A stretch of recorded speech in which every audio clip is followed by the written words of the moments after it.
But let's welcome in Ric Bucher, of course, Fox Sports 1 and FoxSports.com as well. He's covered the NBA for years. Rick, let's start with last night. Okay? Sure. Dude, I get the Lakers. I mean, that's a hard road trip. Back-to-back. Sure. Clippers haven't played since Saturday. You know, Clippers love beating up on the Lakers, and they smacked them around. And so the Lakers have played far better and they look better. I mean, like the trade saved their season, right? Saves Rob Pelinka's job. The whole thing has worked. Right. But I struggle to think that's a championship team. Are you with me? Yes. I have been struggling with that innuendo for a while because we've been hearing it ever since they went on this late streak, and I've tried to temper expectations, enthusiasm, not because I don't love seeing the Lakers kind of come back from the dead and be in the mix, and I'd love to see them in the playoffs. I'd love to see them testing one of the upper teams that doesn't have the same sort of playoff resume, whether it's Denver or Memphis or Sacramento, just because I think that's the way the league should work. You should have to knock off the old guard if you're going to become the new guard. And I'm really curious to see whether those teams can live up to their regular season records in a way that the Utah Jazz the last couple of years did not. I do think those teams are different. So we shall see. But no, I had to laugh. LeBron says it's a scheduling conflict that caused this. I'm like, no, it's not. The Milwaukee Bucks just played back-to-back games, let me push back on that just a second, okay? Remember when the Bucks lost to the Celtics by I think 1 million points or maybe close to 1 million. It was like 40 something points, right? It was the Bucks. It was their 5th game in 7 days. It was on a back-to-back, and they just got smacked. He was using the Phil Jackson line, which is a scheduling loss. Right? I think last night, they play in overtime in Utah in altitude, and they come back and play the Clippers who haven't played since Saturday. Yeah. Both can be true. Yeah, but look, you can give that. Yeah, was it a challenge? Was it tough? Was it the reason for the slow start? You can give it all that. But there were a few things exposed here, which is that LeBron is old. AD is not always forceful. He's not the guy who is going to say, "Hey, LeBron, I know you're 38. I know we all played overtime. I'm the big stud here. I'm going to carry the load." The numbers are always going to look good for AD because he's that talented. But in terms of a guy who's going to put a team on his back and say, "This is the time for me. I need to go get this win. This is my game to get." I've just seen those games again. If you go by numbers, you can give them that. If you go by how the game's played, you're not going to give them that. Not as consistently as I think people do. And the other part is that supporting cast. I've loved the story of Austin Reeves. Right. If you get a chance to talk to him, he's a great kid. He's a great story, and I love watching him play. I love that fearlessness from an undrafted kid and the all-around game. But they consistently hunted him and went at him offensively. Right. It's one of those. It's a great point. Right. It's one of those. It's a different way of the LeBron thing. Right. Where but you're like, well, why isn't everybody in on Austin Reeves? Why isn't and then you watch and right. Here's another one. They lead the league in free throw attempts. Right. Yeah. Lead by a sizable margin. Yeah. Right. And this is 200 free throws. Right. And so what does that mean? What do we know goes away when you get to the playoffs? It's like the old James Harden thing, right? If you lead the league and all of a sudden you get the playoffs, they're not giving calls. No, it's a different sport. It's a different sport. They ain't getting those calls in the playoffs. Yep. All right. The other part is when you've had a tough game like this and you got to turn to your bench and get I'll just throw out there, like a Jordan Clarkson, or off for the Warriors, a Jordan Poole. Like, who's that guy that when things are, faltering, can go get you 25 or 30? Sure.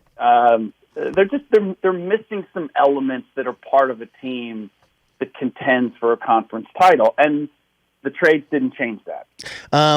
Real quick, Paul George. I mean, the knee thing looked bad when it happened. 2 weeks in an evaluation. What's the likelihood he plays in the playoffs?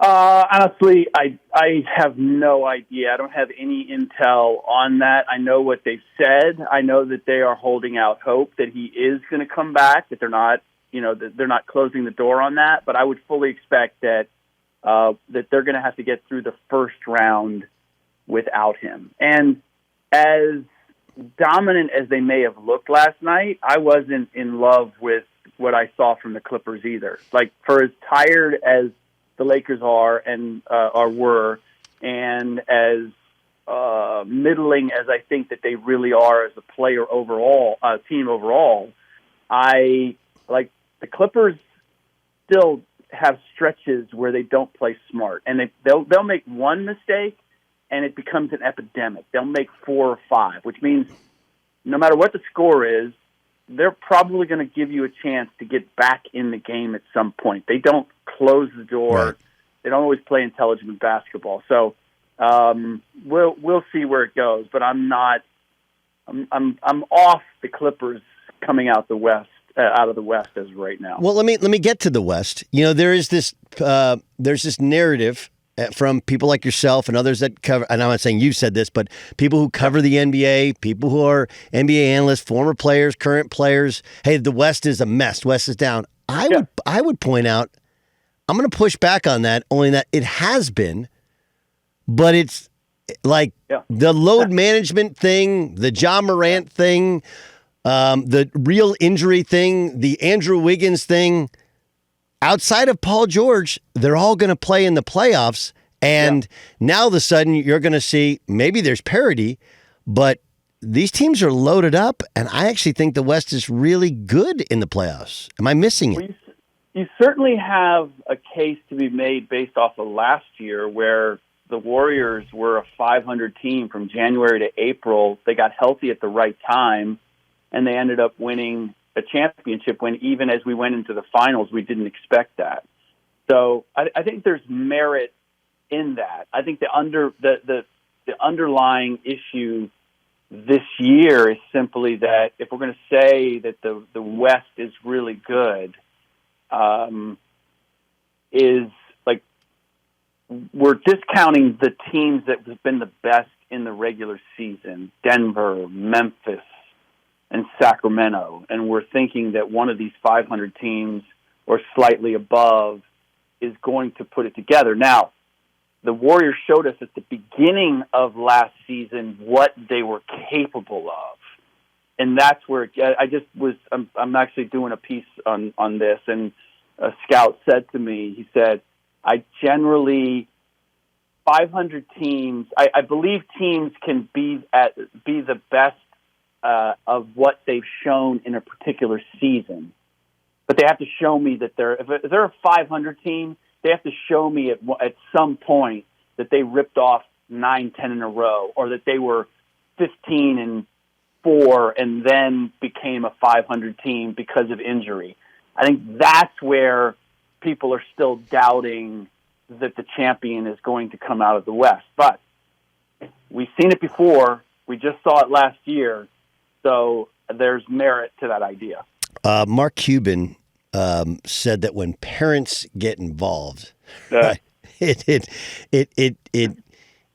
gets messy, right? And so that, of course. By the way, more parents are involved today in NBA business than ever before. This is not a one-off. This has become a trend. No, I understand, but he was venting about not re-signing Jalen Brunson, and because Rick Brunson, his dad, a former NBA player, was hired by the Knicks. I mean, dude, we're really going to blame Rick Brunson's involvement? Look, I understand. Jalen's former agent is running the Knicks, right? And the relationship there with his dad. And they hired his dad. I get all of that. But if they wanted Jalen Brunson, they should have held on to Jalen Brunson. And they didn't hold on to Jalen Brunson. And then they had a clear plan B. And then they traded away to get Kyrie Irving. And it's been an abject disaster. I don't... Does he have a point with just, not with the rest of NBA, with just Jalen Brunson? No. The timing of it is not good. You're going to come out now after Kyrie's been his dad. If you wanted to make this plea, you should have done it before now. But you were kind of happy with where you were. You thought you'd skated. Yes, Jalen had been great with the Knicks, but hey, you were still solid playoff team. But now that things have come apart, now it's, hey, we didn't get a chance to keep Jalen. And look, I know Ric Brunson. I covered him when he was in the league. If this is not some parent who doesn't understand the NBA. Right. This is a parent who understood very clearly what the value of his son was, and that the Mavericks didn't see that same value monetarily or otherwise, didn't see him in the same light, and that's where the disagreement sits. All those other things are true. They may have tilted things. It's why if he went anywhere, he would go to the Knicks. But it doesn't erase the fact that they blew it with Jalen because they didn't cultivate Rick, and there was an opportunity to do that. What if I made the argument that Jalen Brunson is the MVP of the league? Now, hold now. Can I? Yeah, no, I'm not laughing at you. I'm laughing at the audacity of it, but I like it. Okay, so last year, we just go record-wise, 37 and 45 at the end of the season. This year, they're 47 and 33, okay? But that's just turning it around. But the whole feel of the Knicks is different, right? Yeah. Last year, this time last year, you're like, hold on now, is Tibbs, is he going to get fired? Like, he's just complete disconnect with anything in reality. And look, Grimes has been a great find for them. I get it. But for the most part, the only change has been Jalen Brunson. Okay? Yeah. Julius Randle is having the season of his life. Yeah. Right? The season of his life. The Garden is alive. And look, statistically, he's not going to match up with Embiid. He's not going to match up with Giannis. But like in terms of value, he's changed the culture and the trajectory of that franchise more so than any player in the NBA. Yeah. And like, look, he does it without blowing by guys. I don't know how he does. It's amazing how he does what he does. But he plays both ends. He makes everybody around him better. The franchise is better. He's a clear leader and a culture changer. And by the way, his stats ain't half bad. Like in terms of value, how can he not at least be in the discussion, to me, be the MVP of the league? Because you know what New York is like. They were eating Tibbs alive last year, and now it's like, dude, I love the Knicks. Yeah. No, you make a great case, and it's legit. The intangibles in terms of what he's brought and the culture, I can't argue. And look at the Mavericks. Look at the Mavericks. They're a disaster. I don't know that I would put all of what happened. I mean, it's as much the trade out, no doubt, Kyrie for Dorian Finney-Smith and Spencer Dinwiddie, that has contributed to where they are. Where they weren't where they are now. Prior to the Kyrie trade, and I do, and here, this is the other part that I have. What would be really egg in the face of media. And maybe fans too, is that and coaches, actually everybody, is that Jalen Brunson wasn't even an All-Star. Like, I mean, it's a joke, and he's making a case, for MVP. I mean, it's kind of pathetic, really, that NBA, and I mean that's part of why fans shouldn't be able to vote because they don't know anything. I mean, really. Here's the second part is that, and this is where this is squarely on the media. And I've tried to hold the horses on this, is now Luka's getting punched around because of what's happened. And I'm like, you guys made Luka into something that he wasn't. Like, MVP candidate every single year, starting the year, that he's all this, he's all that. And I'm not putting everything of what's happening now on Luka. He's trying to make room for Kyrie because he respects the talent that Kyrie has, but he's not dominating the Dallas Mavericks in the way they play the way he has before, and that's been counterproductive. But you needed very special, unique players around him to be successful, sort of in the same way you needed the right blue-collar players around Allen Iverson when Philadelphia went to the finals. Right. You needed guys that play defense. Yeah, guys that play defense, and that was before you needed guys that space the floor and to make shots, right? But they had, he could just go get his and do his thing, and then you had four dudes that defended and rebounded, right? And created and sort of the working culture. What happens to Kyrie this offseason? Because he's talking about exploring free agency, which says, they're not hip on re-signing him, right? Which makes this trade an abject disaster. I think we all agree on that. They don't have a choice but to re-sign him. And I mean, as was said to me by a GM not that long ago when I was asking about this subject, he was like, they wouldn't have made that deal. They wouldn't have given up all that they gave if they didn't have an understanding with Kyrie that he was going to stay. And then the GM paused and said, but it's Kyrie, which is not that Dallas would hesitate, but if Kyrie decided because of everything that's happened, he's looking, there's a place that's better. I don't know if that place exists. I don't know if he's thinking that way, but it's not always easy to discern which direction Kyrie is going to go at any given time. Last thing here, Ric Bucher, Fox Sports 1, foxsports.com. You should read his pieces. They're all outstanding. The guy's done it forever. I'm not trying to age you because you don't actually age. I don't know what it is. You got to tell me like the Tom Brady secrets. It feels like the Celtics are on this weird path where, and I understand Brad's more a process than result sort of guy. Yep. But if the results aren't at least an NBA Finals appearance, are they going to break up Brown and Tatum? I have not gotten an indication that they would do that. I know that is the rumor. I haven't heard that definitively to buy into it.